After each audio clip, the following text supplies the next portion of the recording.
بسم الله الرحمن الرحيم.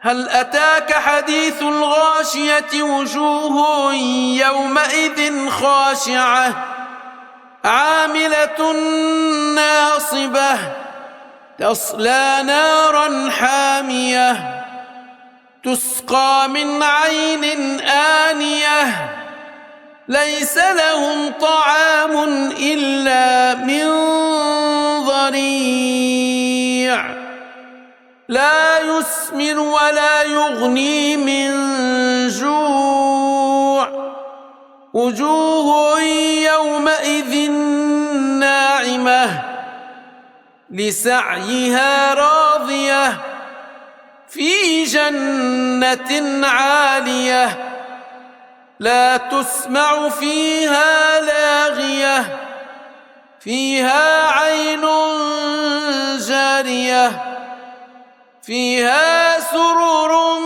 مرفوعة وأكواب موضوعة ونمارق مصفوفة وزرابي مبثوثة أفلا ينظرون إلى الإبل كيف خلقت وإلى السماء كيف رفعت وإلى الجبال كيف نصبت وإلى الأرض كيف سطحت فذكر إنما أنت مذكر لست عليهم بمسيطر إلا من تولى وكفر فيعذبه الله العذاب الأكبر إن إلينا إيابهم